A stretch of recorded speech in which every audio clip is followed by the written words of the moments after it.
campana. Vamos a meternos a hablar del pasado.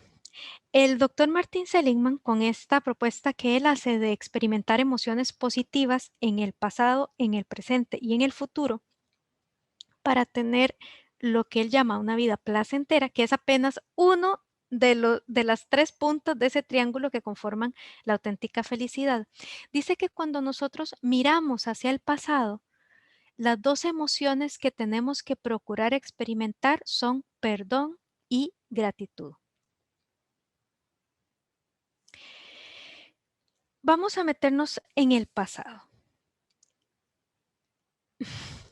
y nos preguntamos, ese pasado que ya pasó, ¿de verdad no lo podemos cambiar?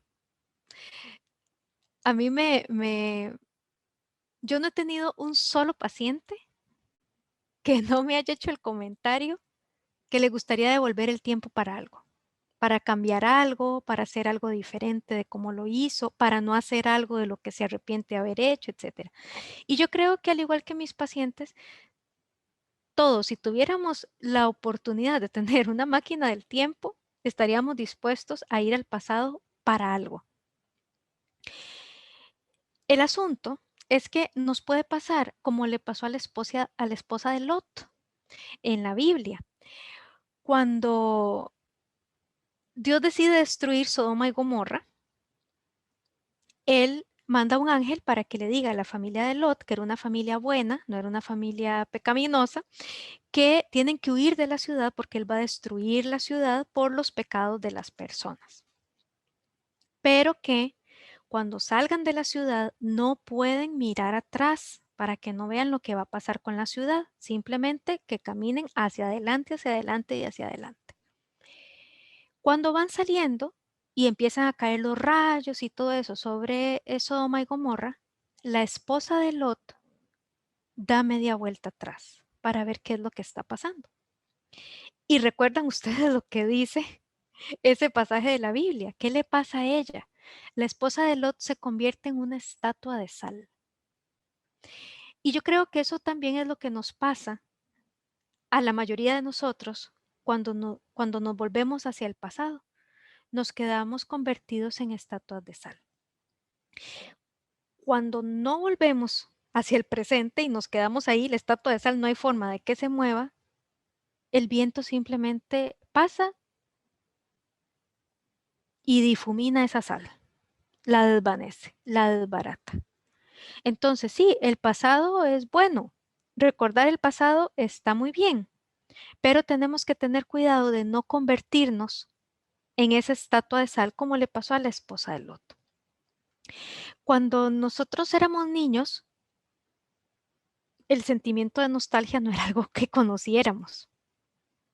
Las navidades, y digo navidades porque es la época en la que estamos ahora, ¿verdad? Pero las navidades eran una época con mucha ilusión por lo que viene, porque vienen los regalos, porque vienen los tamales, porque viene la cena, porque viene el primo, el tío, el abuelo, etcétera, por lo que viene. Esa era nuestra ilusión como niños. No teníamos mucho que mirar hacia el pasado y con el peligro de convertirnos en estatuas de sal. Pero conforme vamos creciendo, ya más cosas se nos van quedando atrás. Cosas por decir algo, ¿verdad? Muchas personas se nos van quedando atrás, muchos momentos se nos van quedando atrás, salud se nos va quedando atrás. Entonces nos empieza a embargar la nostalgia. Y ahora sí, pues puede haber ilusión por los regalos que vienen, por las visitas que vienen, por lo que viene, pero también hay mucha nostalgia por lo que ya no está, por lo que antes estuvo y ya no está. Y conforme vayamos creciendo más y más y más, esa nostalgia va a ir aumentando también porque más cosas se nos van quedando atrás. Sin embargo, y como dice ahí en la diapositiva, está la pregunta, la historia ya está escrita. Y lo pongo entre signos de interrogación porque nosotros siempre podemos resignificar nuestra historia. Al fin y al cabo, la historia es como la recordamos. Y no sé si a ustedes les ha pasado, a veces cuando se reúnen no sé, tal vez con sus amigos de la infancia o con los hermanos o así, y recuerdan algún suceso que ustedes lo recuerdan de una manera, con unos detalles de una manera, pero la otra persona recuerda una historia un tanto distinta. ¿Cuál de las dos fue lo que realmente pasó? ¿Lo que recuerda él o lo que recuerdo yo? Las dos, porque al fin y al cabo nuestra historia es como la recordamos. Entonces, de lo que se trata es que aunque nosotros estamos en el presente, desde el presente podemos resignificar ese pasado.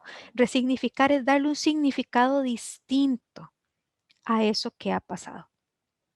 Y para eso necesitamos echar mano de dos emociones positivas, que son el perdón y la gratitud. Esas dos emociones son las que nos permiten resignificar ese pasado. El perdón, el perdón podemos pensar que está formado de dos palabras, per de personal y don de regalo. Entonces, el perdón es un regalo personal que yo hago a alguien, a algo que pasó o incluso a mí misma. Porque muchos de mis pacientes se les hace más fácil perdonar personas que tal vez les hicieron daño de alguna manera que perdonarse a ellos mismos por las cosas que hicieron, por las cosas que no hicieron, por las cosas que dijeron, por las cosas que callaron, etcétera.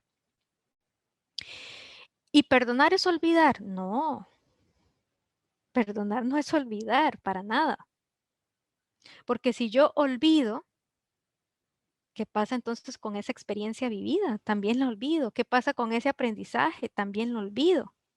No se trata de olvidar, pero sí se trata de soltar. Soltar en el sentido de que eso que me causa enojo, dolor, tristeza, vergüenza, ya no me afecte de esa manera. Ya no me genere esas emociones. No olvido, no. Tengo presente qué fue lo que pasó. Como cuando tenemos una cicatriz. Si la cicatriz, yo me paso el dedo por mi cicatriz y ya no me duele, pero me recuerda que no tengo que andar eh, en medias por un piso resbaloso, porque la última vez que anduve en medias por un piso resbaloso, me caí, me golpeé, me rajé la frente, lo que sea. Entonces las cicatrices nos recuerdan un aprendizaje, eso no lo podemos olvidar, pero el dolor asociado, ese es el que se tiene que soltar. Y con respecto a la gratitud es poder ver el paso de los otros en nuestra vida. Nosotros impactamos a las personas a nuestro alrededor. En la mayoría de los casos para bien. Habrá momentos en los que los impactemos para mal sin intención y habrá otros momentos en que los impactemos para mal con toda intención. Pero las otras personas también nos impactan. Algunas veces para bien, algunas veces para mal, algunas veces ese impacto nos produce directamente emociones positivas, otras veces nos produce directamente emociones negativas y de nosotros dependerá poder transformar esas emociones negativas en emociones positivas. Agradecer por ese paso de los otros en nuestra vida, así sea que hayan estado un día o que hayan estado toda la vida, es importante. Imaginémonoslo como un tren. Nosotros vamos en el tren de nuestra vida, en una estación se montan algunas personas, nos acompañan en el viaje, puede ser que nos acompañen 5 estaciones más y luego se bajen, puede ser que solo nos acompañen una, puede ser que nos acompañen desde que se suben hasta el último momento, eso va variando. Las personas entran al vagón, se bajan del vagón, suben, bajan a lo largo de nuestra vida, pero ninguna va a pasar sin dejar una marca, va a pasar sin dejar una huella, como nosotros tampoco lo eh, vamos a pasar ilesos por la vida de las otras personas. Y esta gratitud es Yo no sé si ustedes recuerdan, en la fábula de Peter Pan, Campanita eh, deja como un polvito de estrellas. Cuando ella pasa por algún lugar, ella deja como un polvo de estrellas. La gratitud consistiría en poder ver ese polvo de estrellas que esas personas nos dejaron. Que nos dejaron, ¿por qué? Por ese rastro de magia que nos dejaron. Así haya sido algo que nos haya dolido, nos enseñó algo. Y entonces eso es magia. En el buen sentido, ¿verdad? En términos metafóricos. Entonces, la gratitud consiste precisamente en eso, en poder ver ese polvo de estrellas por donde dejó el paso la magia de que alguna persona hizo con nosotros. Para este momento que estamos reflexionando un poco acerca de lo que es nuestro pasado. Cuando nosotros vamos de viaje, preparamos nuestro equipaje. La idea de preparar ese equipaje es más o menos echar lo que de una u otra forma nos vaya a servir o vayamos a necesitar a ese lugar al que vamos a ir. Por ejemplo, si estamos haciendo una maleta porque vamos a ir a la playa, pues no se me va a ocurrir echar abrigo, bufanda, etcétera. Pero si estamos haciendo la maleta porque vamos a ir a un lugar frío, que voy a ir voy a subir el chirripó, pues no se me va a ocurrir llevar un vestido de baño, por ejemplo. Entonces, de lo que se trata es de poder preparar ese equipaje con lo que de una u otra forma nos pueda servir para el lugar en el que vamos. Entonces, ahora como nosotros vamos a dejar este pasado que es de ayer hacia atrás, pensando sobre todo en lo que ha sido el 2021 para cada uno de nosotros. Si tienen a mano papel y lápiz, les voy a dar unos minutos para que ustedes puedan anotar en ese papel algunas de estas cosas, momentos difíciles que hayan pasado en este 2021, que como sabemos es el segundo año de pandemia. La pandemia nos ha golpeado a todos de formas muy distintas, muy parecidas y muy distintas. Algunos nos ha golpeado más a nivel personal, con la pérdida de algún ser querido o de algún amigo, etcétera.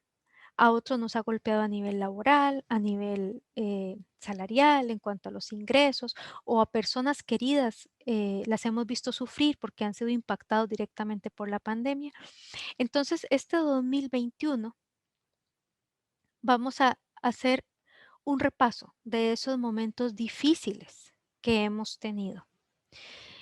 Y vamos a poner, no hace falta como escribir todo con lujos y detalles, ese papelito pues es solamente ahí para ustedes, es para el equipaje que ustedes están preparando para ese viaje que van a hacer. Entonces vamos a enlistar algunos de esos momentos difíciles que hemos tenido en este año. Vamos a anotar también cosas que nos hayan lastimado en este año, personas que nos hayan herido en este año, sueños que no hayamos podido lograr, que nos lo habíamos propuesto, como siempre, ¿verdad? La lista de propósitos de año nuevo y que ahora que contrarrestamos nuestra lista con la que arrancamos el 2021 y la comparamos con lo logrado, nos damos cuenta que hubo planes que no pudimos cumplir. Entonces esos sueños los vamos a no logrados los vamos a anotar ahí. Esos planes que no salieron como esperábamos los vamos a anotar ahí. Errores que cometimos, no importa si otras personas se dieron cuenta o no, pero errores que hayamos cometido los vamos a anotar ahí. También omisiones, porque nosotros no solamente nos autorreprochamos por los errores que cometemos, muchas veces también por lo que no hacemos, por las omisiones. Vamos a anotar también en esa lista oportunidades que hemos dejado pasar en este año. Muy bien, ¿cómo les fue preparando esa parte del equipaje? Si alguna vez les ha pasado cuando han salido de viaje, pensando sobre todo que hay que tomar un vuelo, y que las líneas aéreas se ponen como muy estrictas con el tema del peso y etcétera, que van ahí echando cosas en la maleta y tratan de ir pesando la maleta para que no tengan que pagar exceso de equipaje. Y por cualquier cosa, llevan unas bolsitas, unas bolsas adicionales, como las bolsas de tela del súper, porque en caso de que la maleta pese más de lo que tiene que pesar, pues le saco un poquito ahí en pleno aeropuerto, le saco un poquito de chunches, lo echo en la bolsita de tela para restarle peso. Eso, que puede sonar tal vez tan pictórico, es en cierta forma lo que deberíamos de hacer ahora con estas cosas que hemos anotado. Porque esas cosas que hemos anotado, de una u otra forma,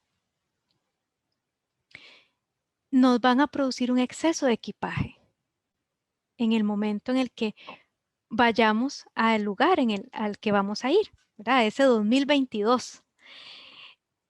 Entonces, esa bolsita de tela de la que les mencioné, ¿verdad? Que sacamos de la maleta y lo echamos en la bolsita de tela. Esa bolsita de tela es para nosotros el perdón.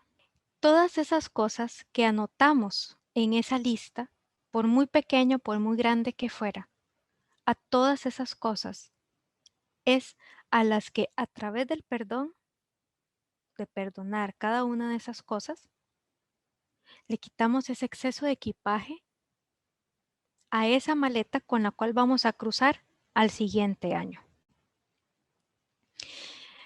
Entonces, cada una de las cosas que anotaron, no digo hoy, cuando se sientan en un momento como más personal, como más privado, como más reflexivo para ustedes, cada una de esas cosas que anotaron, vayan diciendo perdón.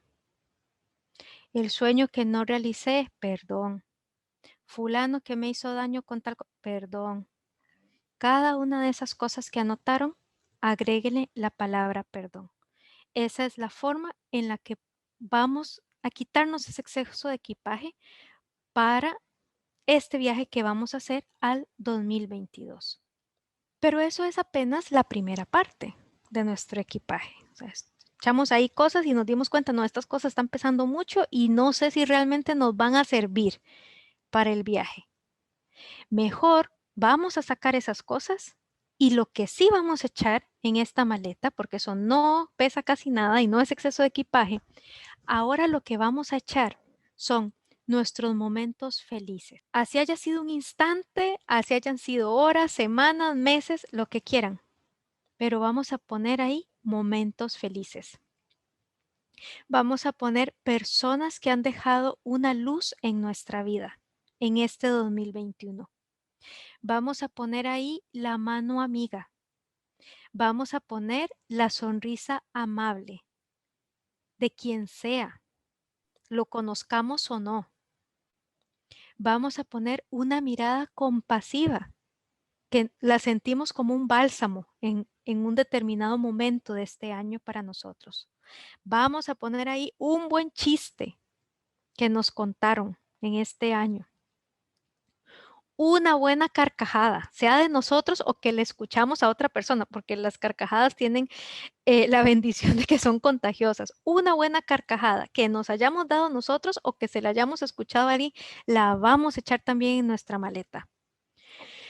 Vamos a echar ahí la ayuda que recibimos sin haber pedido ayuda.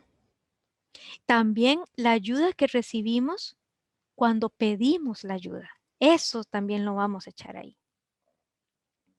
Vamos a echar un momento en el que nos sentimos comprendidos por alguien.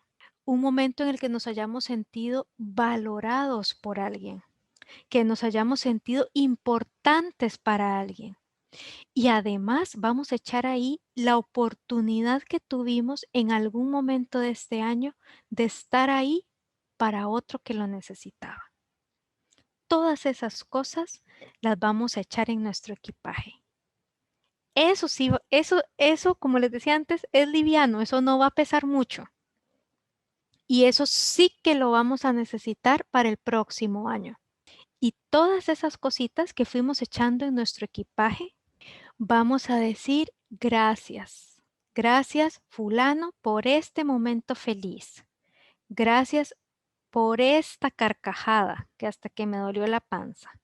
Gracias por este sueño que sí pude hacer realidad. Cada una de esas cosas que echamos en ese equipaje, que sí vamos a llevar para el 2022, vamos a agradecer. Y así como en la parte anterior, en la parte uno de preparar el equipaje, le pusimos la palabra perdón, si ahora las hubiéramos enlistado, también le pondríamos la palabra gracias. Nuestra sexta campana de hoy, y la sexta campana es el presente.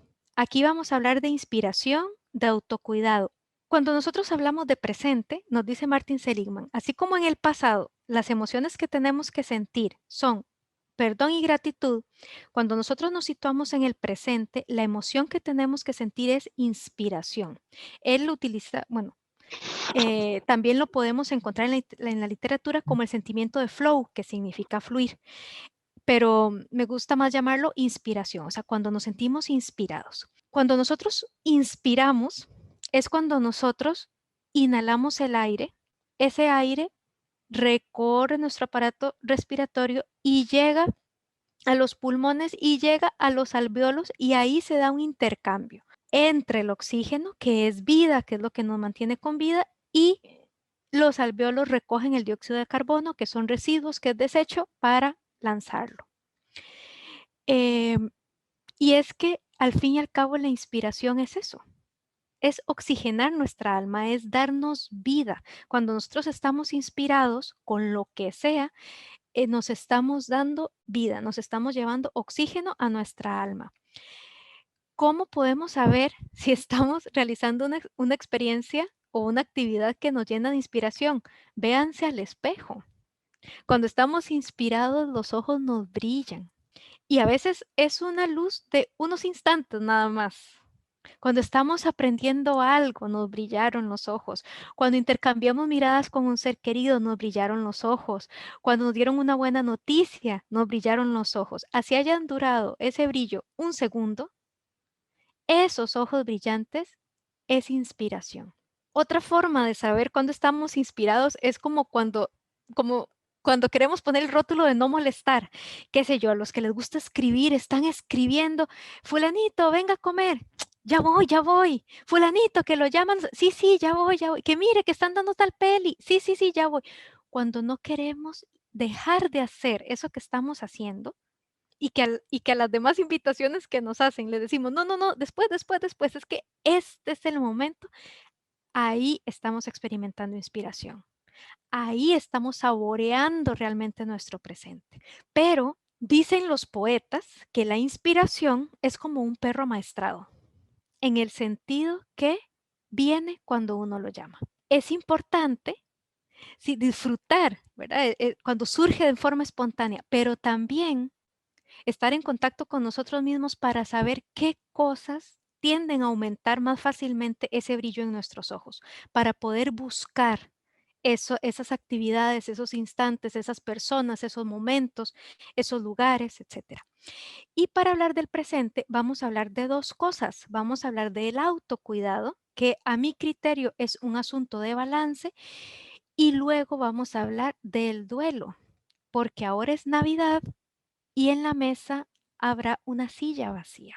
Con respecto al tema del autocuidado, les decía que para mí el autocuidado es un asunto de balance. La naturaleza es muy sabia. Si nosotros fuéramos más observadores, aprenderíamos muchísimo de ella. Y con esto del balance, la naturaleza nos dice, hay cuatro elementos: el agua, el fuego, la tierra, el aire. Pero estos elementos tienen que estar en balance. Es cierto que la tierra necesita el agua para ser fértil, pero cuando nosotros regamos más de la cuenta una planta, igual la planta se muere. Es cierto que el fuego necesita del aire para poder crecer, pero si es un fuego, pues, si es un aire desmedido, ese fuego, si se nos sale de control, puede arrasar bosques, como en los incendios forestales.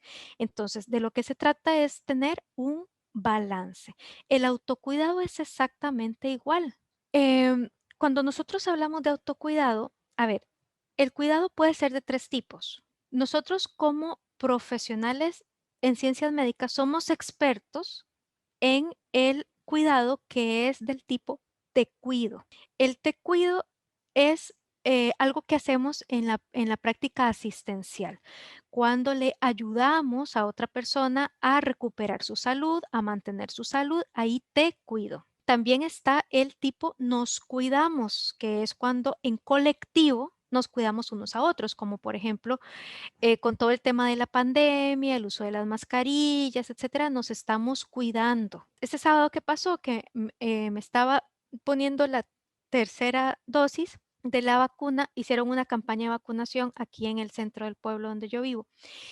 Y era una fila larga y en la fila, después de que nos vacunaban, nos daban una, por decirlo así, una ONG y la Cruz Roja nos daban una tarjetita con un corazón de chocolate y la tarjetita decía que nos agradecían por cuidarnos, porque una acción de uno está cuidando a otros, o como por ejemplo en la familia nos cuidamos. Entonces, ese es el tipo de cuidado.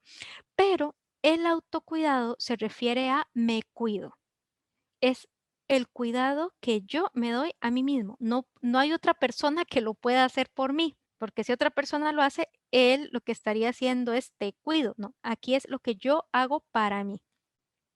Vamos a entender el autocuidado como una serie de prácticas y de decisiones que las personas tomamos para cuidar nuestra salud. Es decir, yo hago esto porque sé que me hace bien. No es que, bueno, lo hago porque el doctor me dijo que lo tenía que hacer. No, no. Por convicción yo hago esto porque esto es bueno para mí. Ese es el autocuidado.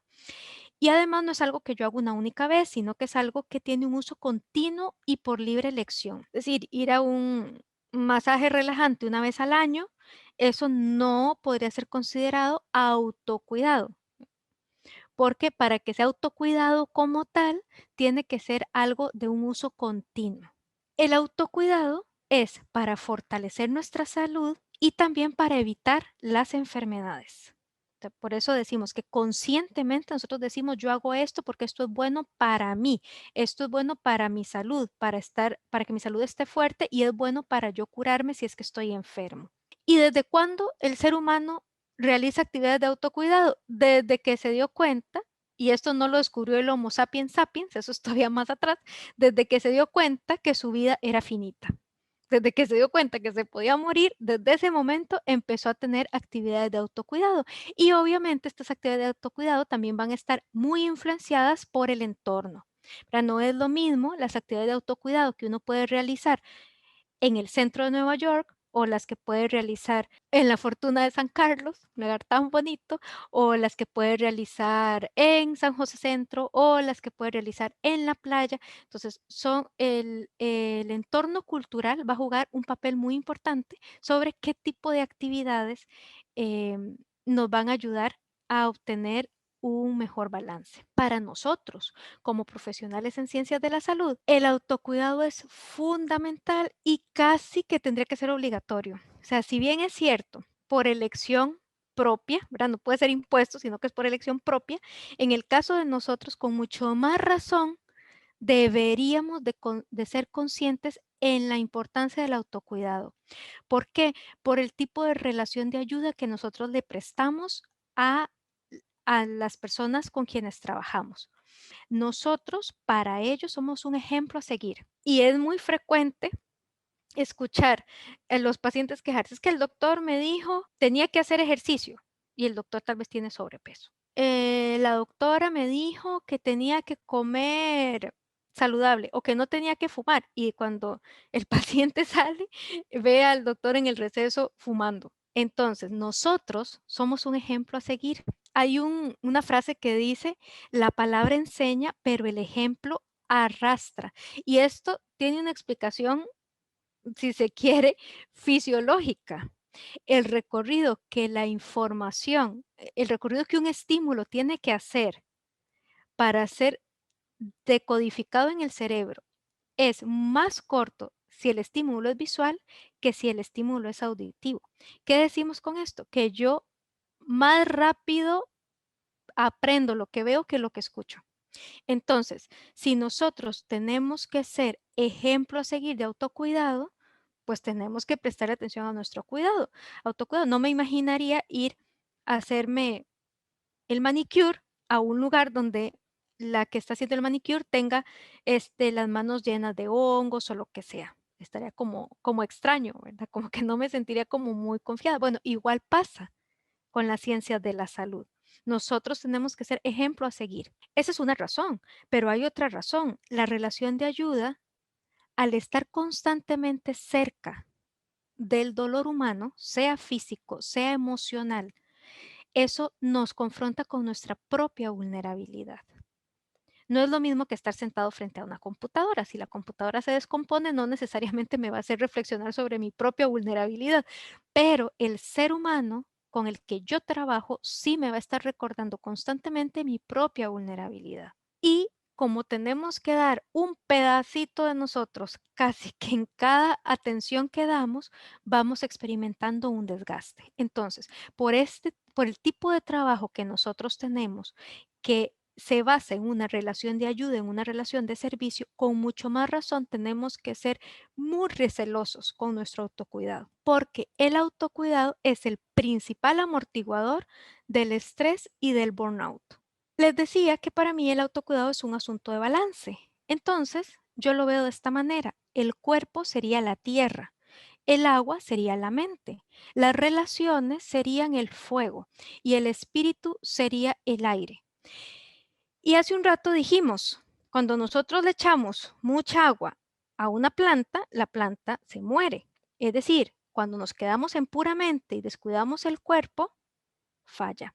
Cuando el fuego necesita el aire para expandirse, las relaciones necesitan espíritu para expandirse. Entonces, por eso me gusta utilizar la metáfora, no la metáfora, me gusta entender el autocuidado así, como un asunto de balance entre estos cuatro elementos, donde la tierra es el cuerpo, la mente es el agua, las relaciones son el fuego y el espíritu es el aire.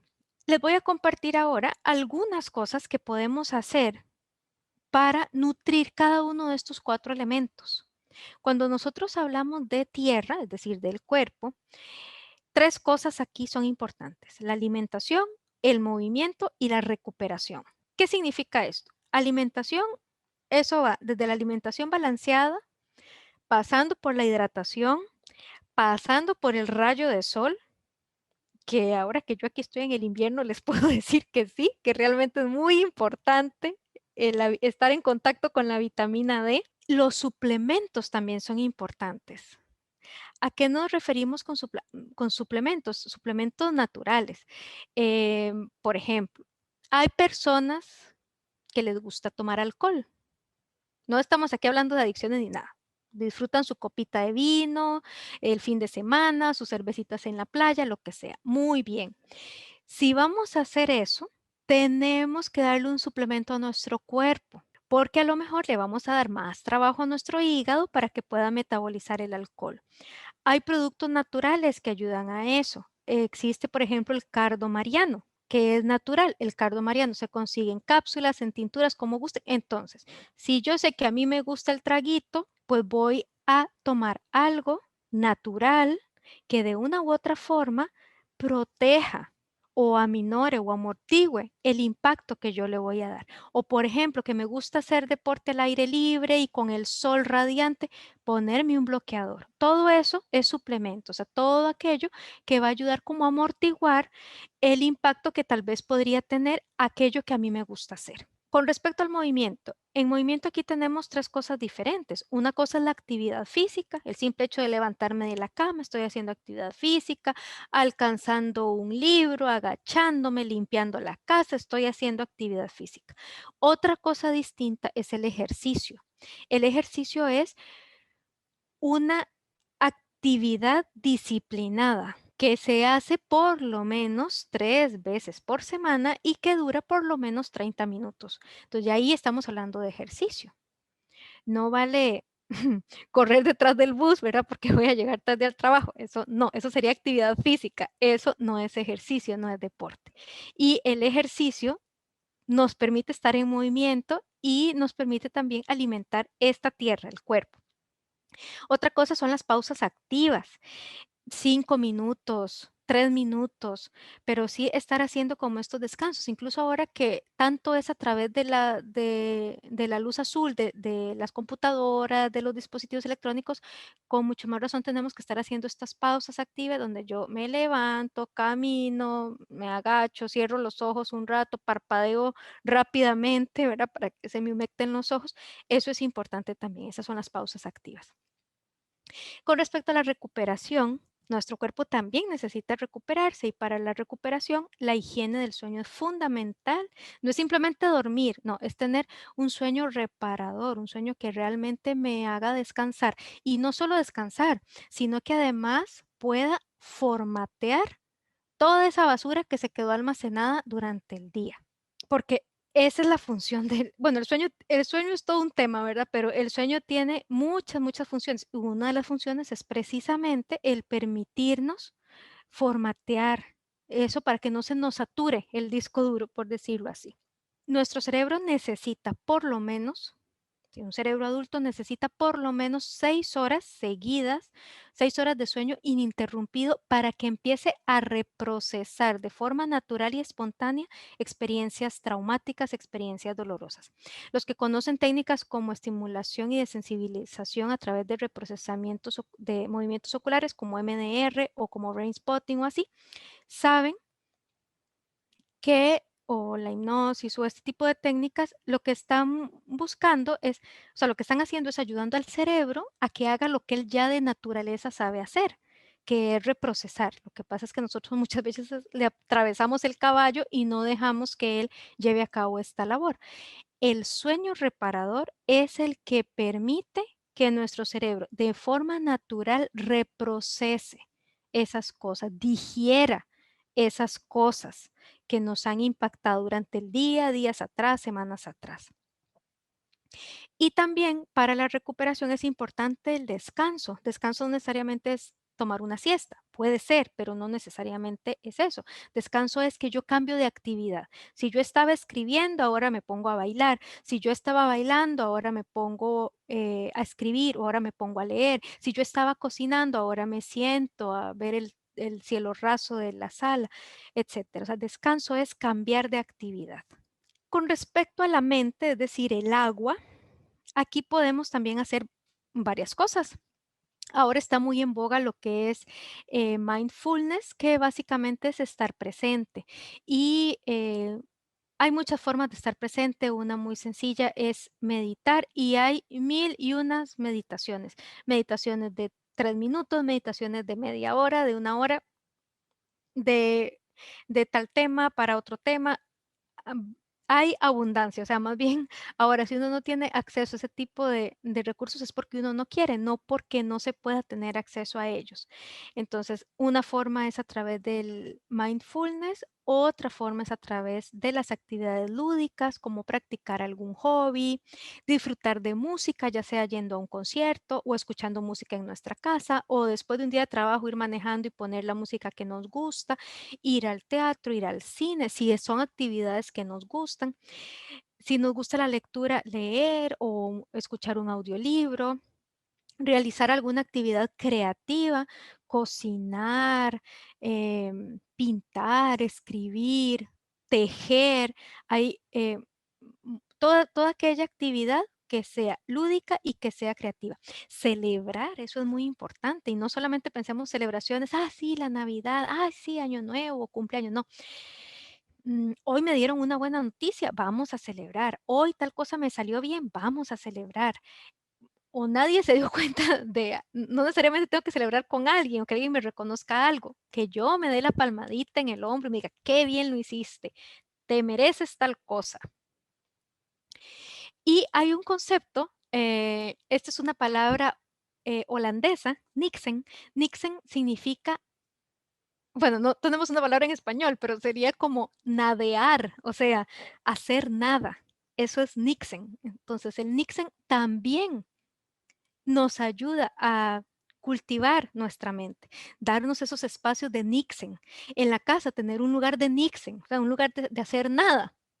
Nada, no estoy pensando en nada, no estoy escuchando música, no estoy viendo el teléfono, estoy haciendo nada. Y es bueno tener momentos de Nixon, varios momentos de Nixon, de 2 minutos, de 3 minutos a lo largo del día. Eso nuestra mente lo agradece mucho.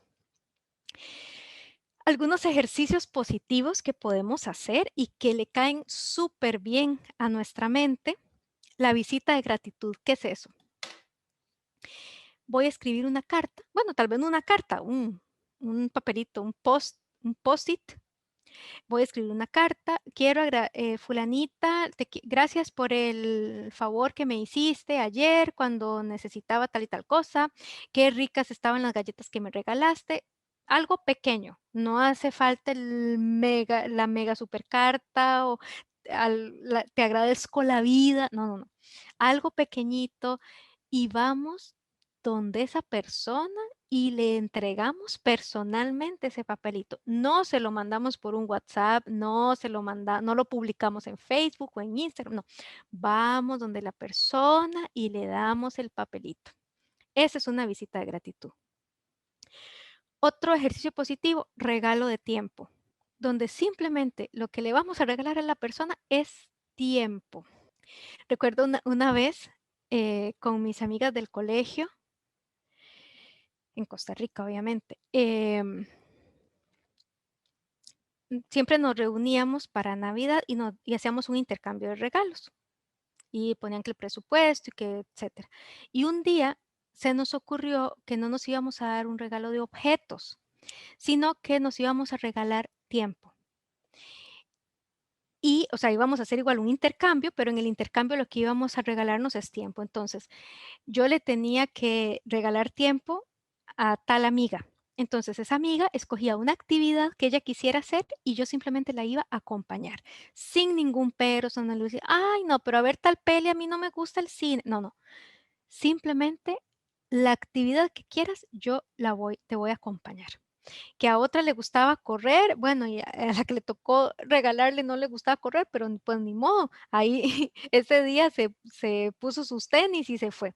Eso es un regalo de tiempo, que al fin y al cabo, en la actualidad eso es lo más preciado que hay porque no tenemos tiempo, nadie tiene tiempo de nada, entonces ese regalo de tiempo es realmente preciado.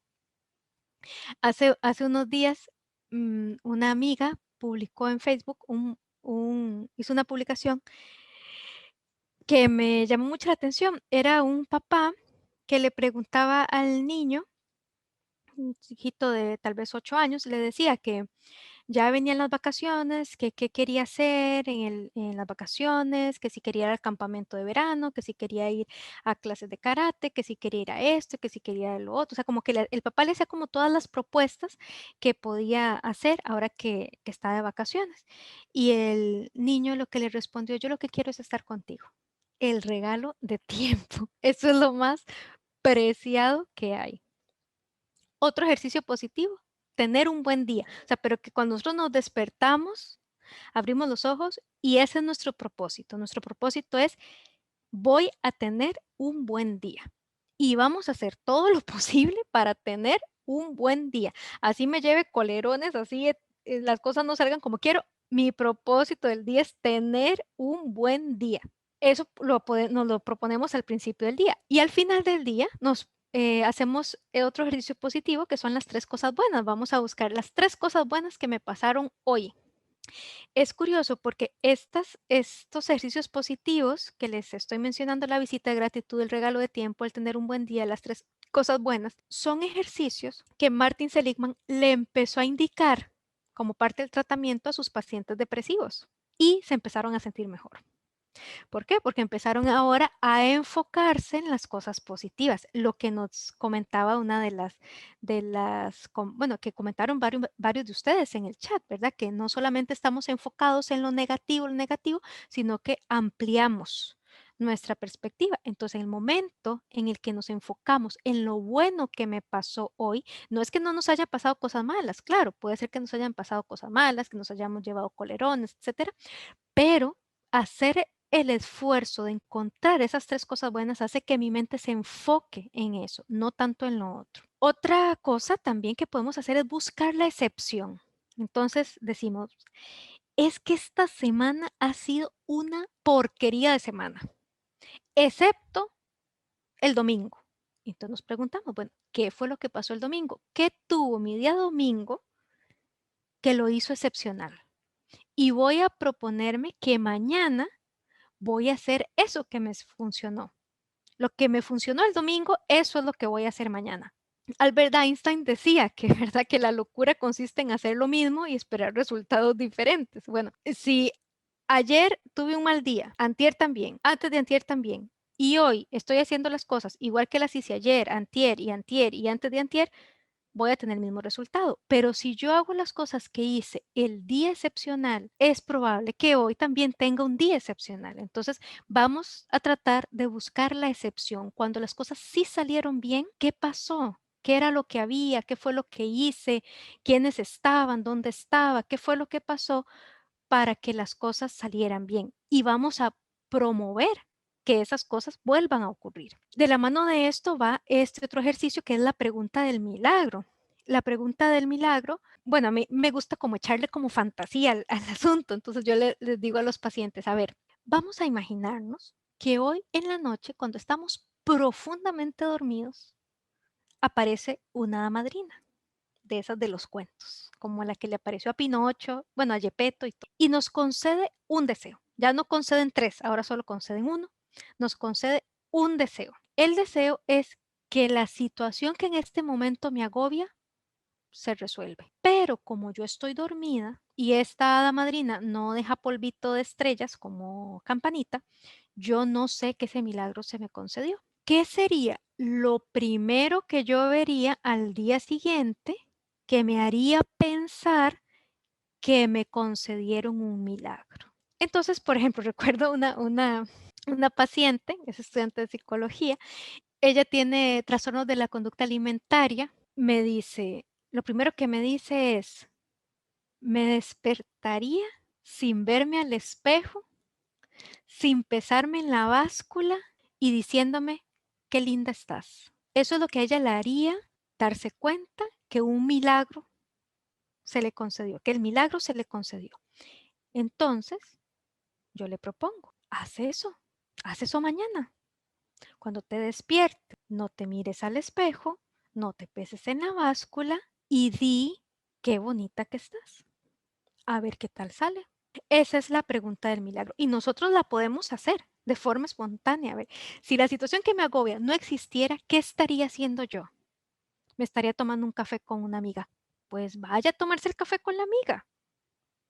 Haga eso. De lo que se trata, recordemos, sí, quisiéramos eliminar el malestar, pero también tenemos que aumentar el bienestar. Entonces, mientras vamos ahí sacando recursos de donde no tenemos para acabar con ese malestar, tenemos que cultivar estas emociones positivas. Otro ejercicio positivo es la escala subjetiva. Eso es, a ver, en una escala del 0 al 10, donde 0 es triste y 10 es feliz, en este momento, ¿dónde me ubicaría yo? Me ubicaría en un 5, digamos. ¿Qué necesitaría que pase para estar en 6? No digo en 10, no, en 6, o bueno, en 5.5. Levantarme temprano y tender la cama, ¿ok? Haga eso. Entonces, la escala subjetiva nos sirve para todo y lo podemos aplicar no solamente para triste, feliz, lo podemos decir 0 cero angustiada y 10 tranquila. ¿En dónde me ubico? 0 fea, 10 bonita. ¿Dónde me ubico? Lo que ustedes gusten, la meta que ustedes gusten.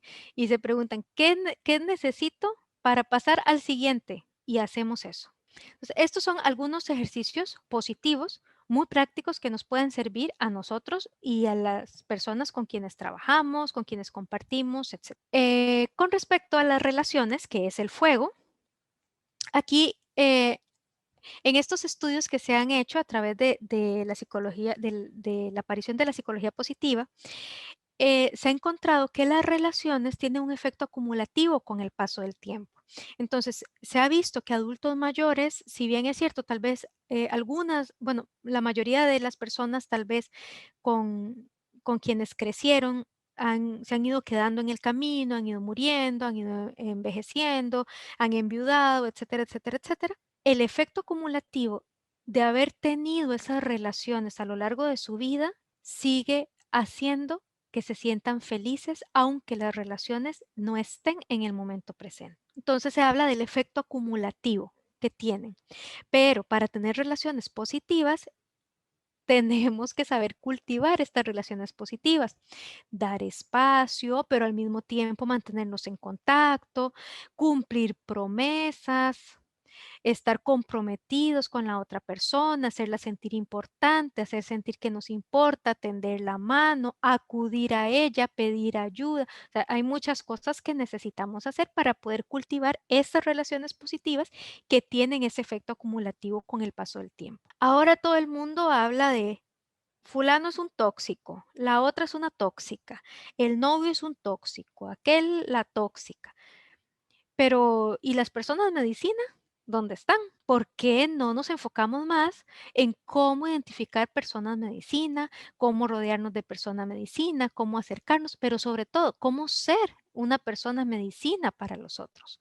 Porque a veces no nos damos cuenta, pero nosotros somos los tóxicos. Entonces, ¿cómo ser personas medicinas? ¿Cómo estar nosotros bien para ser personas medicinas para otros? En estos estudios que han estado haciendo con personas adultas mayores, han visto que los adultos mayores han reportado en estas escalas de bienestar y de felicidad que los momentos en los que ellos se han sentido unidos a alguien, no importa si han sido momentos largos, cortos, no importa, pero momentos en los que se han sentido unidos a alguien, que han tenido cariño, que han sentido alegría, que han sentido sintonía e incluso complicidad, indistintamente de que sea la pareja, el amigo, el jefe, el vecino, no importa, pero que se han sentido unidos a alguien, eso es lo que ellos consideran lo más importante de la vida, para que se den cuenta lo importante que es el tema de las relaciones. Y bueno, con respecto a lo que es el aire, que vendría siendo el espíritu, algunas formas para cultivar ese espíritu, orar en todo el sentido de la palabra.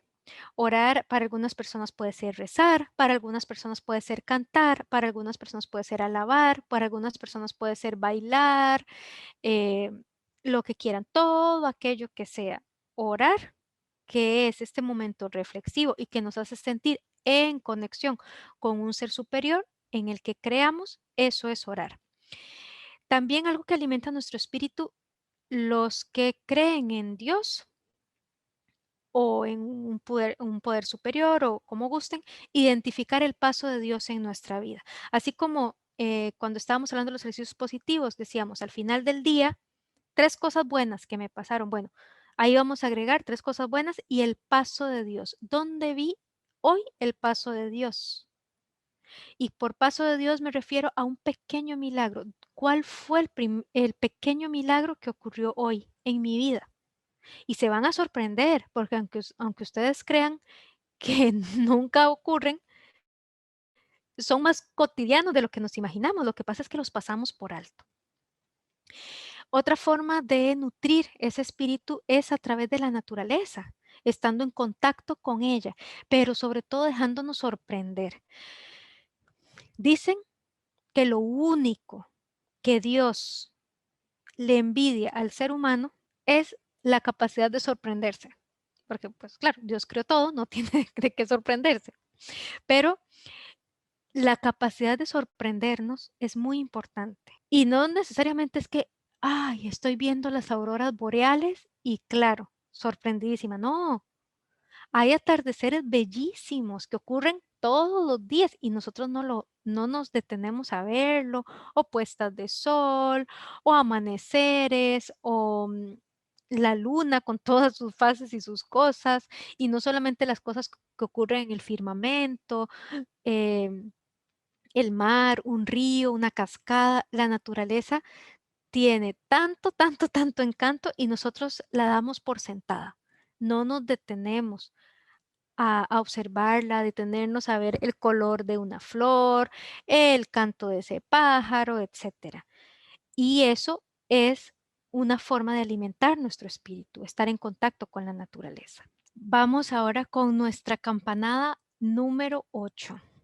Vamos a hablar acerca del duelo. ¿Por qué vamos a hablar del duelo? Si se supone que este es un taller de preparación para despedir este año y recibir el que viene, etcétera. Precisamente por eso, porque ahora es Navidad y en la mesa de alguno de nosotros habrá una silla vacía. Y puede ser que esa silla vacía, este sea el primer año que vaya a estar vacía. Puede ser que esa silla vacía haya estado vacía ya desde varios años atrás. Entonces, esta parte del taller, antes de irnos al almuerzo, va dirigida precisamente a ese ser o a esos seres queridos que han partido y que para esta Navidad nos han dejado esta silla vacía. De hecho, se encuentra que los psicólogos hablamos mucho de la Navidad en azul o el Christmas blues, porque sí, la sociedad dice villancicos y fiestas y esto, pero eso no necesariamente es lo que está viviendo, lo que estamos viviendo muchas personas. Entonces, para estas personas, me incluyo, va esta parte del taller.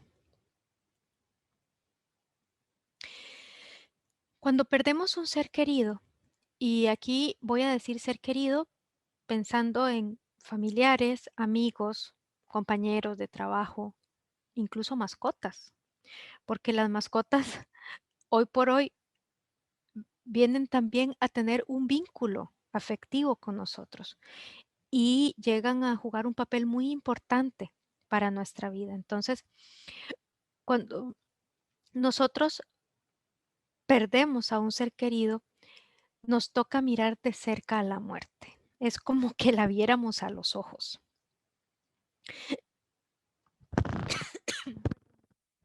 La palabra duelo proviene de una palabra latina que es dolus y dolus significa dolor.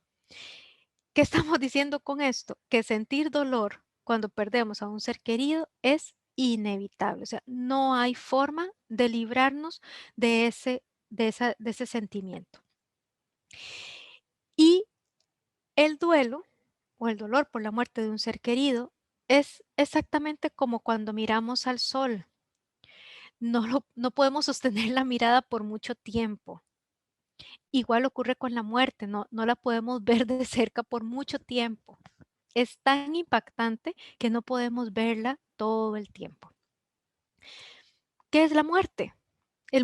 La muerte es el desenlace inevitable de la vida. Y hasta en chiste a veces decimos, pues, ¿qué se necesita para morirse? Estar vivo. Y entre chiste y en broma es cierto, porque ese es el desenlace inevitable. Hayamos hecho lo que hayamos hecho en esta vida, ese es el desenlace inevitable. Hayamos sido muy buenas personas, hayamos sido las peores personas, nos hayamos casado, nos hayamos divorciado, nos hayamos quedado solteros, hayamos tenido hijos, no lo hayamos hecho, hayamos estudiado, indistintamente del camino que queramos tomar, el desenlace inevitable para todos es el mismo. Y es que se ha visto con un rostro muy trágico el tema de la muerte, pero en realidad morir es tan natural como lo es nacer. Igual, igual. Y así como estoy comparando morir con nacer, al igual que nacer es un momento único y es un momento solemne. Solemne en el sentido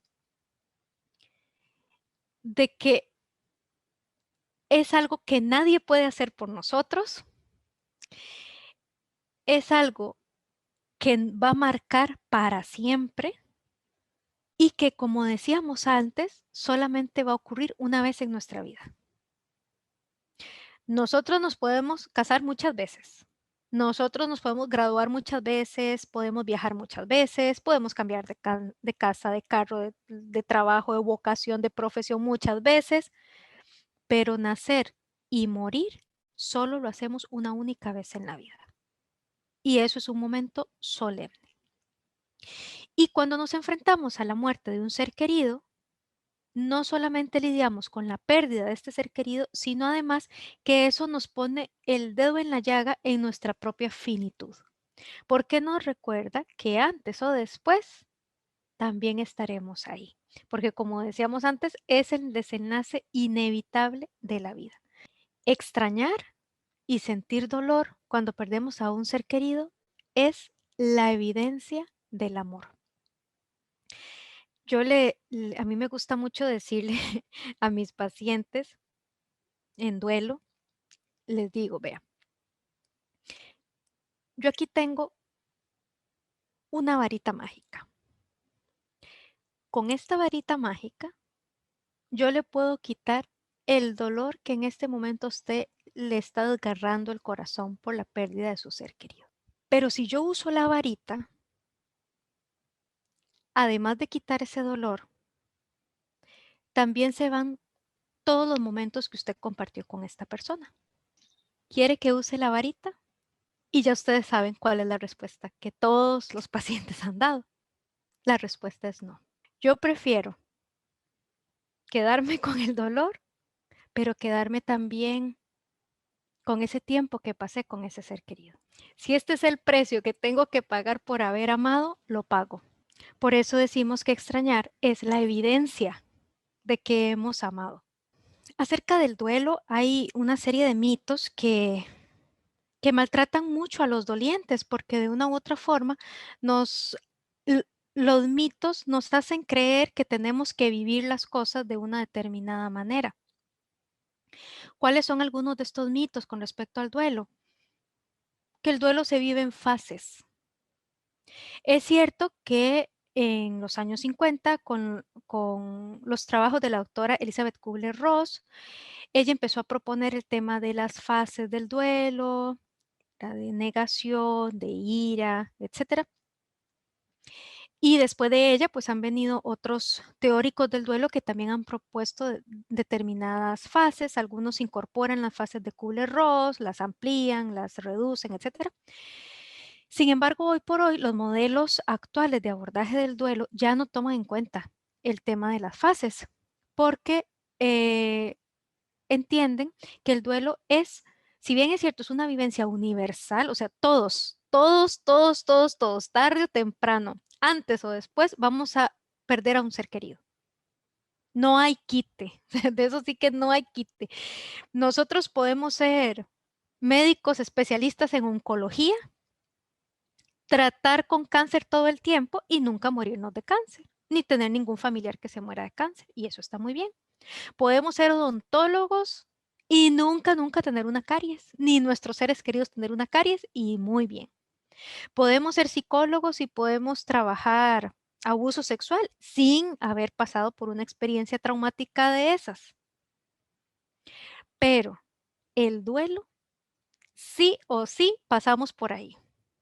Sí o sí vamos a pasar por donde asustan. No hay quite. Como decimos, no hay quite. Es universal.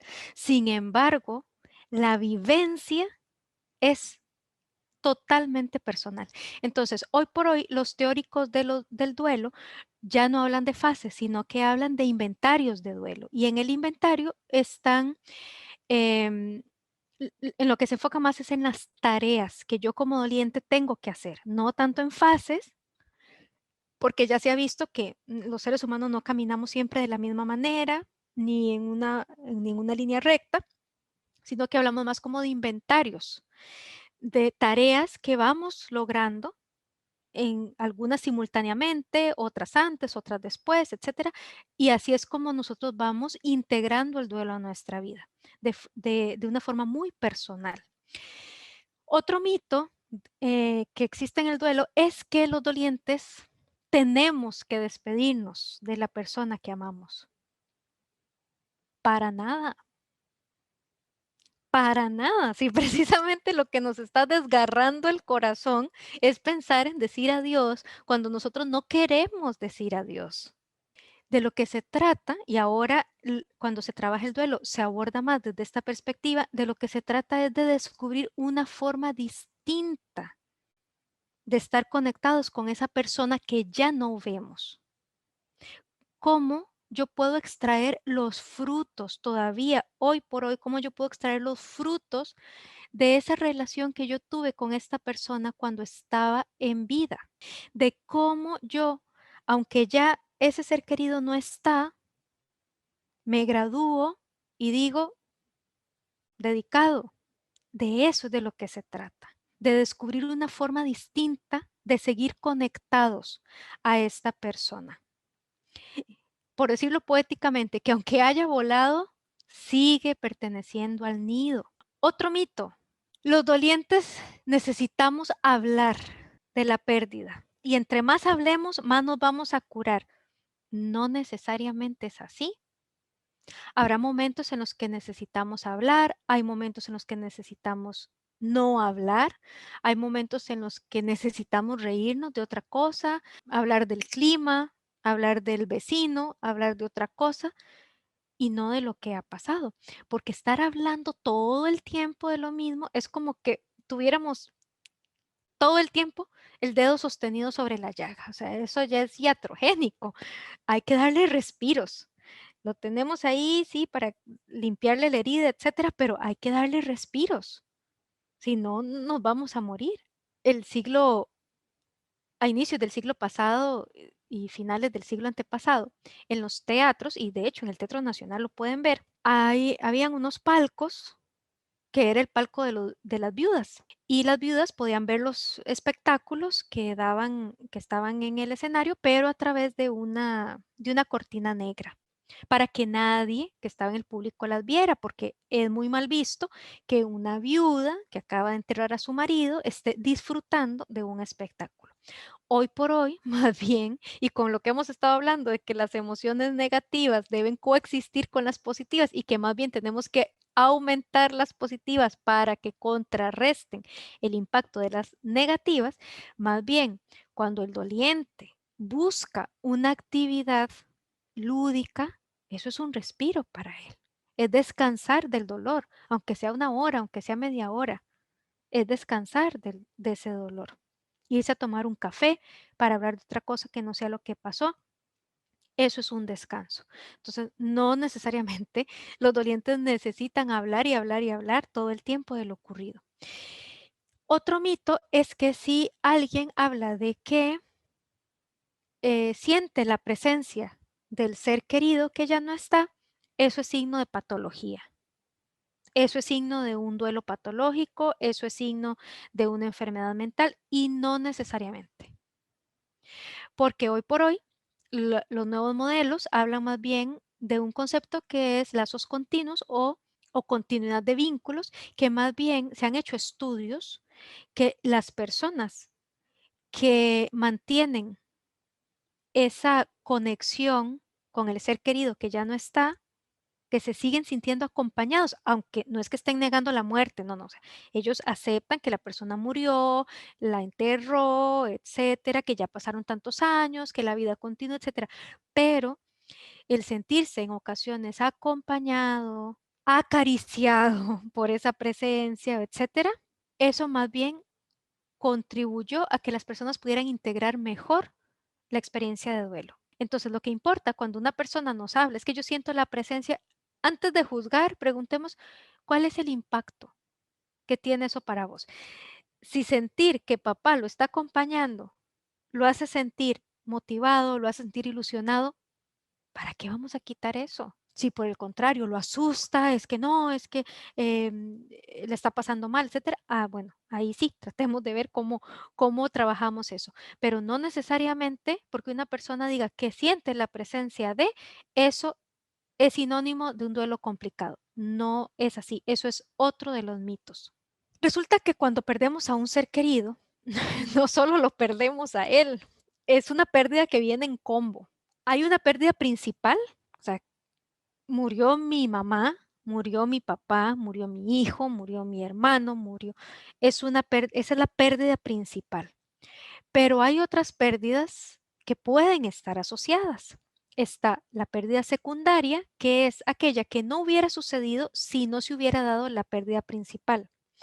Por ejemplo, esta es una paciente que ella estaba casada, tenía sus dos hijos y ellos vivían en una casa que estaba en la propiedad de los suegros de ella.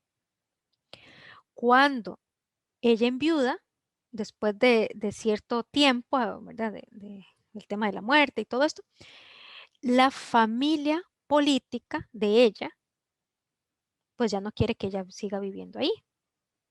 Ya no está el vínculo, digamos, que nos unía, pues entonces busque casa. Es el tener que irse a otro lugar, que sus hijos se tengan que ir a otro lugar, esa es una pérdida secundaria, que no hubiera pasado si el marido no se hubiera muerto. Entonces, las pérdidas tienen, o sea, la pérdida principal es la persona en sí, pero alrededor van a haber una serie de pérdidas secundarias también, que van a ser consecuencia de la pérdida principal. O por ejemplo, también de otro caso, una mamá pierde a su hijito, a su hijo mayor, tenía 10 años. Ella tiene un segundo hijo que tenía 5. El niño de 5 años sí extraña a su hermanito de 10, pero lo que a él lo empieza a deprimir no es tanto haber perdido a su hermanito de 10, sino que ya mamá está todo el tiempo triste y entonces él ha perdido a mamá. Esa es una pérdida secundaria. Luego tenemos otro tipo de pérdidas que son las pérdidas concurrentes. Estas son pérdidas que ocurren en el mismo tiempo, pero no están relacionadas con la pérdida principal. Entonces, ¿qué puede ser una pérdida concurrente? Digamos que falleció mi hermana y a las 2 semanas a mi otro hermano le diagnostican un tumor metastásico.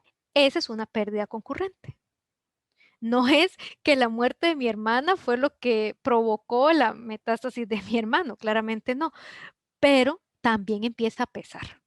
Entonces, esa es otra pérdida que hay que considerar. Entonces, ya aquí llevamos tres, ¿verdad? La principal, la secundaria, pueden haber pérdidas concurrentes.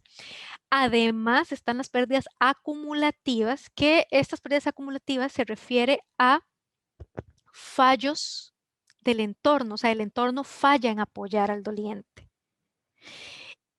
Y lo he escuchado con pacientes que me dicen, sí, a mí me dolió perder a mi papá, a mí me dolió que nos tuvimos que ir de la casa donde vivíamos, y además, paralelamente a eso, como yo lo estaba cuidando por el tema de la enfermedad y eso, perdí mi trabajo, ahí tenemos pérdida principal, pérdida secundaria, pérdida concurrente, pero en eso el paciente me dice, sin embargo, lo que a mí más me dolió fue que nadie en mi trabajo estuvo en el funeral.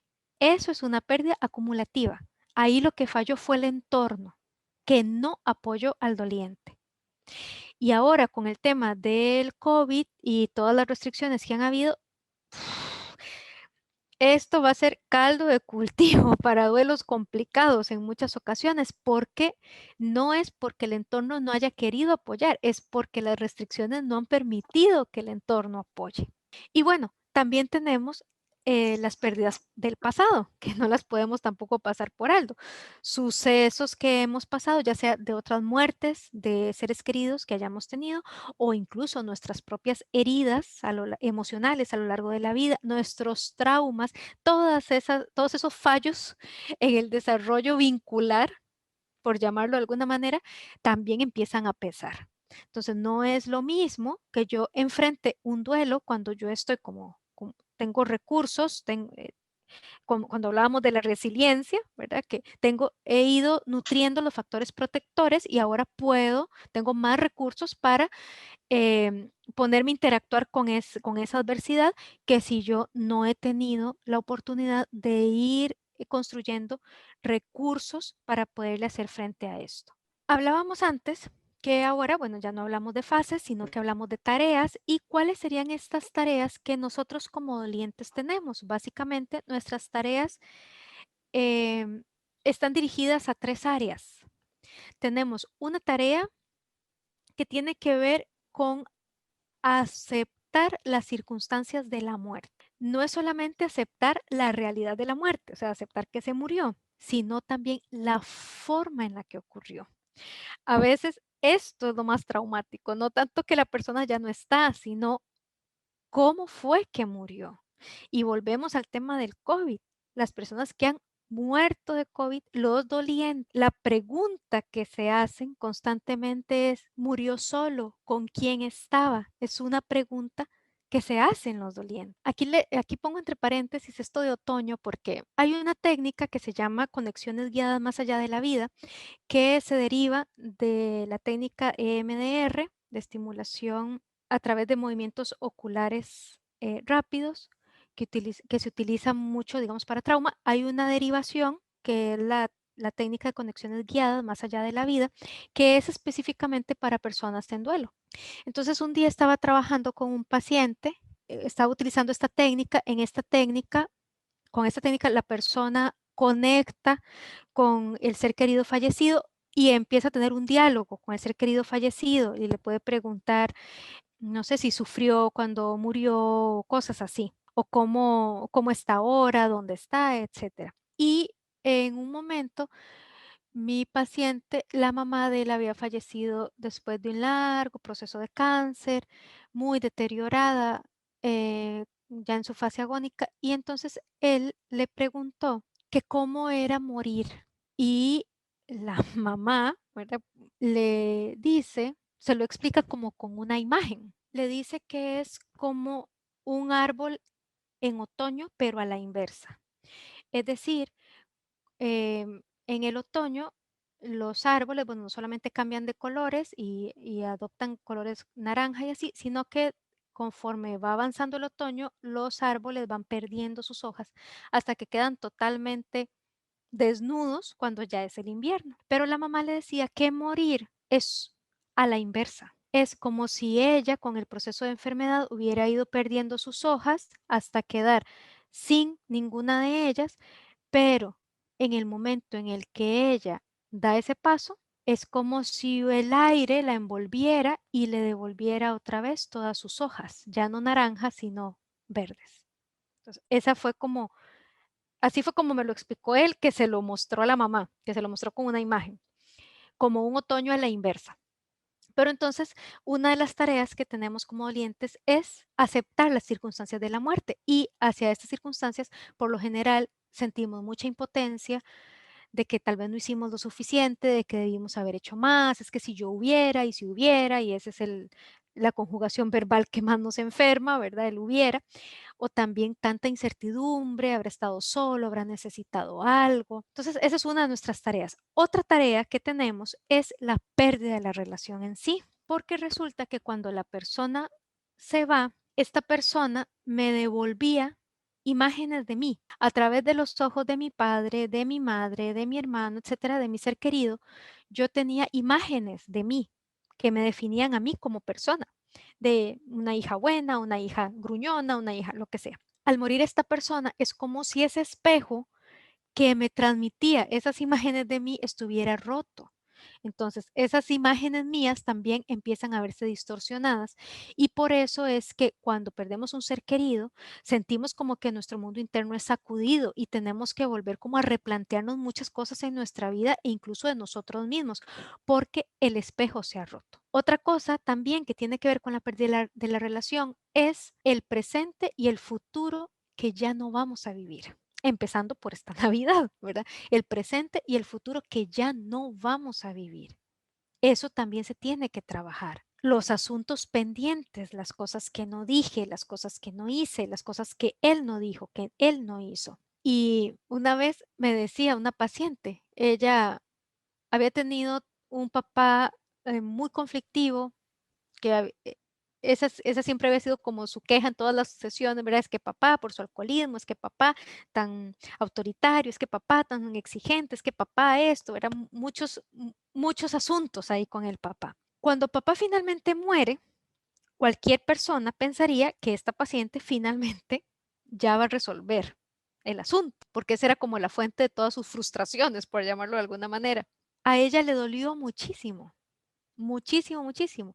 Y ella me explicaba, es que al morir papá, muere también la esperanza de que pudiéramos reparar la relación. Eso también se pierde. Cuando se ve el ser querido, también se pierde esa posibilidad de que aquella relación que tanto daño nos hizo se pueda reparar. Esa esperanza se va también. Y cuando trabajamos también la pérdida de la relación, hay que tener presente el legado. ¿Qué me deja?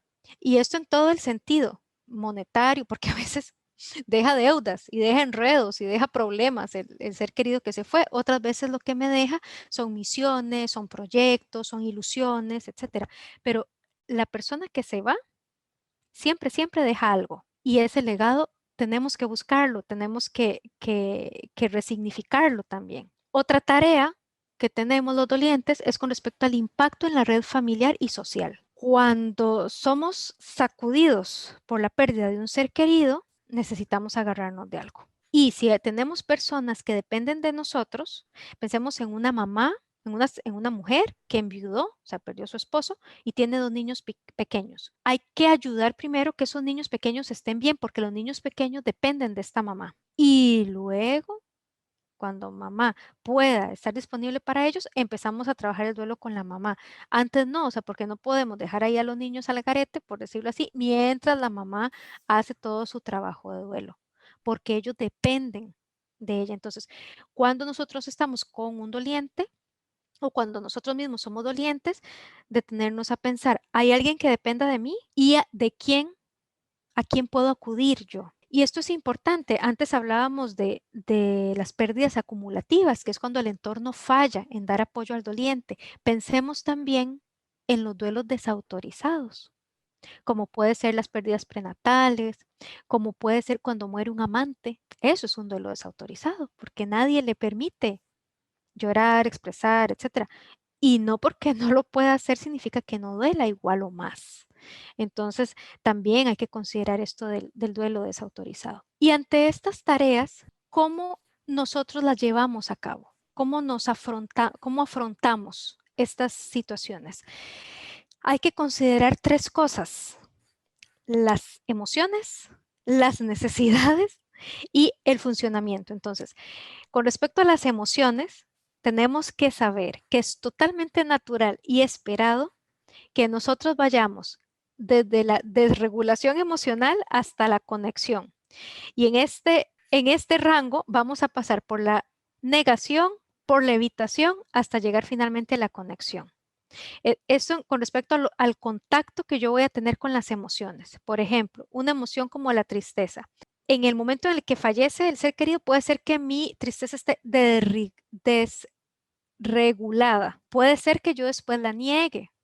Puede ser que yo después la evite, pero finalmente yo me voy a dar permiso de conectar con esa tristeza. Entonces, las emociones, las que sean enojo, culpa, tristeza, agradecimiento, perdón, gratitud, la que ustedes quieran, va a oscilar de la desregulación a la conexión, pasando por la negación y por la evitación. Otra cosa que tenemos que tomar en cuenta para llevar a cabo estas tareas son los estilos de afrontamiento que cada una de las personas tiene. Cuando, bueno, esto es más que nada para nosotros como psicólogos. Cuando nosotros trabajamos con una persona en duelo, nosotros no podemos hacer un abordaje desde mi estrategia de afrontamiento, sino desde la estrategia de afrontamiento de la persona.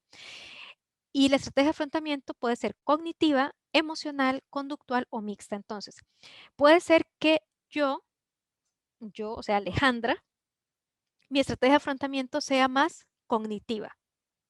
Yo entiendo más que siento, pero esa soy yo. Tal vez la persona que yo tengo enfrente es más afectiva, es más emocional. Entonces, a ella, para nada, yo le voy a dar razones de razones si ella lo que necesita es, a través de las emociones, atravesar esta experiencia de duelo. O si es una persona más conductual, no la voy a poner a que sienta porque ella es más como de acciones, no tanto de sentir. Entonces, ¿cuál es la necesidad que tiene la persona, el doliente? ¿Cuál es su estilo de afrontamiento? Y ese es el que se va a utilizar. Igual no dejar de lado que como dolientes tenemos necesidades relacionales de sentirnos validados por alguien, sentirnos sostenidos por alguien, escuchados e incluso creídos. O sea, que haya alguien ahí para nosotros y que cree lo que le estamos diciendo, que cuando le decimos es que me ha roto el corazón, o sea, que la persona cree eso que le estamos diciendo. Son necesidades que nosotros como dolientes tenemos. Entonces, vean que no, por eso no puede haber como un manual para elaborar un duelo, porque es algo muy personal. Esto es un traje a la medida. Tenemos que hacer el traje sastre para esta persona. Igual nosotros, que a fulano le sirvió tal cosa, yo voy a hacer eso a ver qué, no, ¿qué es lo que yo necesito? Este corazón fracturado por la pérdida de este ser querido, ¿qué es lo que necesita? Eso es lo que vamos a hacer. Lo que este corazón necesite es lo que vamos a hacer. No lo que diga fulano, no lo que diga el libro tal, el teórico tal, no, lo que diga este corazón es lo que vamos a hacer. Y otra cosa, el funcionamiento. Es importante la vida diaria, o sea, observemos cómo nos estamos desenvolviendo en la vida diaria. Que cuando falleció el ser querido, yo lloraba mañana, tarde, noche y madrugada. Bueno, pero por lo menos ese día me bañé, aunque estaba llorando en el baño, pero me bañé. O aunque estaba comiendo, no me sabía nada de la comida y las lágrimas caían encima de la comida, pero comí. Funcionamiento diario. Hay que entender que cuando estemos en duelo vamos a tener fluctuaciones. Hay que estar atentos a las áreas de negligencia. ¿Qué dejo de hacer por estar en duelo? ¿Qué estoy dejando de hacer? ¿Me estoy dejando de alimentar? ¿Me estoy dejando de cuidar? ¿Estoy dejando de lado mi salud? ¿Estoy dejando de lado el dormir? ¿Qué estoy dejando de lado? ¿Estoy dejando de lado las relaciones sociales? Regresar a la casa después del funeral es terrible. Terrible, terrible, terrible. Después del novenario, también. El primer cumpleaños, la primera Navidad, el primer Año Nuevo, la primera Semana Santa, el primero de todos, terrible. El segundo, más o menos terrible. El tercero, también más o menos terrible. Y ahí vamos. Vamos a tener momentos difíciles. E incluso va a haber un día que no tiene nada especial en el calendario. No es aniversario de fallecimiento. No tiene nada que ver con ninguna fecha especial que hayamos celebrado nunca. Pero ese día duele particularmente. También van a ver y es totalmente esperado y natural. ¿Qué es lo que podemos esperar en las primeras semanas? En las primeras semanas van a ver sobre todo predominancia de síntomas físicos. Dolores de cabeza, dolor de panza, estreñimiento, diarrea, llanto, alteraciones del sueño, alteraciones en el apetito. Eso es lo que va a estar predominando. Ya para el segundo mes, toda la sintomatología física va a empezar a bajar y lo que empieza a aparecer son los síntomas psicológicos, la tristeza, la nostalgia, la culpa, la sensación de vacío, todo eso va a empezar a aparecer. ¿Cuándo podemos pensar que el duelo se está complicando y que es bueno buscar ayuda? Cuando la persona se siente anclada en el proceso de duelo.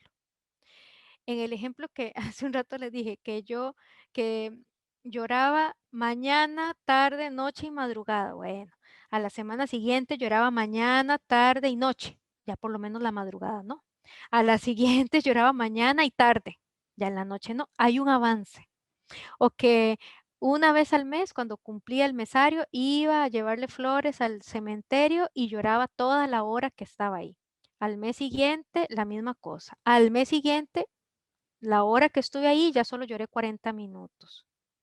Hay avances pequeños. Igual sigue doliendo, pero hay avances. Cuando no hay avances, cuando estamos anclados, es momento de buscar ayuda porque el duelo se está empezando a complicar. Cuando la persona experimenta excesivos sentimientos de culpa, de ira o de odio, conste, excesivos, porque es totalmente esperado que que sienta culpa, que sienta ira, que sienta enojo, es totalmente esperado, porque incluso sentir enojo es una forma de seguir conectado con la persona fallecida. Pero cuando ya esos sentimientos son excesivos, que llegan como a paralizar y como a estancar el proceso de duelo, es bueno buscar ayuda. Cuando empezamos a hacer abuso de sustancias, cuando empezamos a tener un descuido personal, cuando no somos capaces de retomar la vida. Ese es el momento de buscar ayuda. Les decía hace un rato, cuando hablábamos del autocuidado, que la naturaleza es sabia y nosotros deberíamos como de observarla con más detalle, con más disposición de sorprendernos, porque realmente es una gran maestra, nos enseña mucho. Así como nos enseñó con el autocuidado la importancia del balance, en el duelo, bueno, en Costa Rica, país de eterna primavera, tal vez no lo notamos tan fácilmente. Allá siempre es verde y allá siempre el sol sale a la misma hora y se acuesta más o menos a la misma hora. Pero en otros países, y eso es algo que he podido descubrir acá, es con el tema de las 4 estaciones, que sí son súper marcadas, súper, súper marcadas. Y a mí eso me ayudó mucho para mis propios duelos. Entender que cuando perdemos a un ser querido es como cuando llega el invierno. Cuando llega el invierno hace mucho frío, cuando llega el invierno todo es gris, los árboles no tienen hojas, es triste, todo se siente triste. Lo que buscamos más bien es como estar guardados en la casa, en la cama, envueltos en la cobija. El sol aparece muy tarde, va amaneciendo como a las 8 o 9 de la mañana y se oculta a las 4 de la tarde, entonces son días muy cortos donde predomina es como la oscuridad. Eso es cuando nuestro ser querido nos acaba de dejar. Hemos llegado al invierno. Sin embargo, después de ese invierno, siempre, siempre, siempre, siempre llega la primavera. Y a pesar de que pasamos meses, porque el invierno dura meses, por eso los osos se van a dormir, porque es tan feo el invierno, un día vemos por la ventana y nos damos cuenta que está empezando a salir una flor, que está empezando a salir una hoja en un árbol, que están empezando a cantar los pájaros.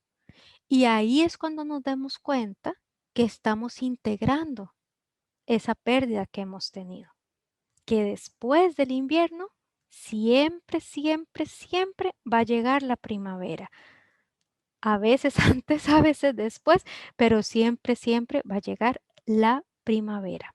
Ahora vamos a hacer un breve ejercicio antes de irnos al almuerzo. Para este yo necesito, aquí es cuando sí o sí tenemos que usar los audífonos. Yo necesito que me presten mucha atención. Hay una serie de indicaciones y necesito que estemos totalmente enfocados para que el ejercicio realmente tenga el valor que, que quisiera que tuviera. Yo les voy a pedir que en este momento traigan a su mente, así como si fuera una fotografía, algún momento, no es necesario y no importa si es un momento reciente, un momento de hace mucho, no importa un momento en el que nos hayamos sentido particularmente cercanos a ese ser querido que ya no está. Ese momento lo vamos a tener en nuestra mente como si fuera una fotografía, como si estuviéramos viendo una foto. Un momento, sea reciente o remoto, muy largo, muy corto, donde nos hayamos sentido particularmente cercanos a esa persona que ya no está. Una vez que tenemos esa imagen en nuestra mente, les voy a pedir que miren, no moviendo la cabeza, solamente vamos a mover la mirada, que miren hacia algún punto de su mano izquierda.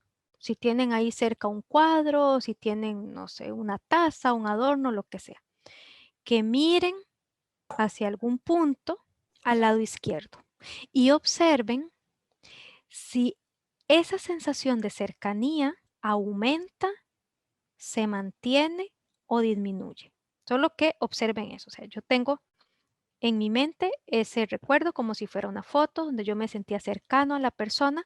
Voy a mirar algún punto solamente moviendo mis ojos al lado izquierdo y voy a notar si esa sensación de cercanía aumenta, se mantiene o disminuye. Vamos a hacer lo mismo mirando hacia algo que tengamos al frente, incluso más allá de la pantalla, más allá de la pantalla de la computadora, que toque incluso hasta la pared que tengamos enfrente. Igual vamos a notar si ese sentimiento de cercanía aumenta, se mantiene o disminuye, o si se siente igual que en el de la izquierda. Y por último, vamos a hacer lo mismo ahora a la derecha, vamos a identificar algún objeto que esté a nuestra derecha, vamos a mirar hacia ese objeto y vamos a notar si esa sensación de cercanía aumenta, se mantiene o disminuye. Ahora nosotros nos vamos a quedar en el punto donde sentimos más intensa esa sensación de cercanía. Algunos puede ser a la izquierda, algunos puede ser al centro, algunos puede ser a la derecha, o en algunos sentían la sensación de cercanía igual en los tres puntos, van a escoger en el que se haya sentido todavía más agradable y van a tener la mirada en todo momento puesta en ese punto, donde se sentía más intensa esa sensación de cercanía. Para este ejercicio ustedes pueden cerrar los ojos, no hay problema, pero van a tener la vista en dirección a ese objeto, aunque sea con los ojos cerrados. Pueden parpadear, no hay ningún problema, pueden tener los ojos abiertos, los ojos cerrados, como quieran, pero vamos a mantener la vista en dirección a ese punto. Vamos a poner los audífonos porque yo voy a poner la música de estimulación bilateral, que es para activar ambos hemisferios del cerebro. Y entonces, mirando en dirección al punto donde sentíamos más cercana a nuestro ser querido, escuchando la música y manteniendo en nuestra mente ese recuerdo de ese momento como si fuera una foto, vamos a meternos en ese recuerdo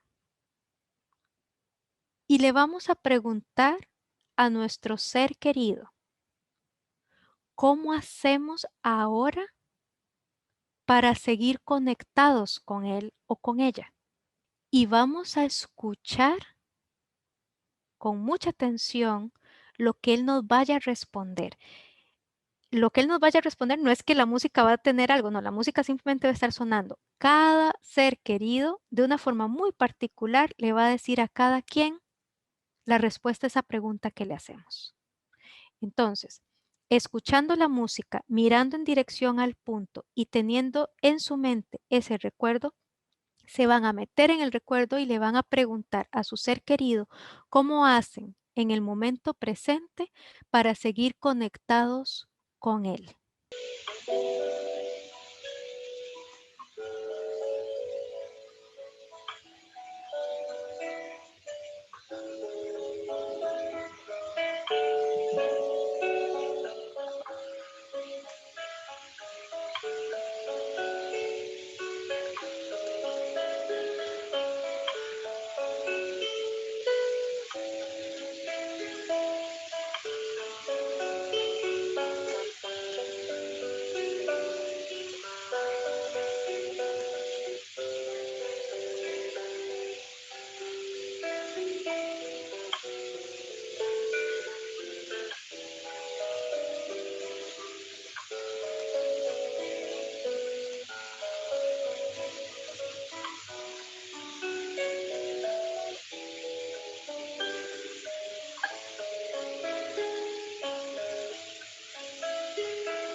Listo, ya, ahora sí, ya volví. Es que tuve algunos problemas técnicos, pero ya estamos aquí.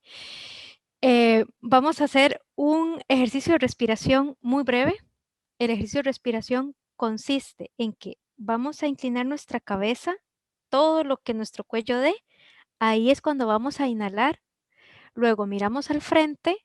Yo voy a contar 3, sosteniendo el aire, y luego vamos a levantar la cabeza, todo lo que el cuello nos dé, y vamos a exhalar por la boca. ¿Ok? Lo vamos a hacer muy despacio. Entonces, miramos hacia abajo. Inhalamos profundo, profundo, profundo, profundo. Miramos hacia el frente. 1, 2, 3. Y miramos hacia arriba y soltamos despacio, despacio por la boca. Y entonces ahora podemos decir, es Navidad.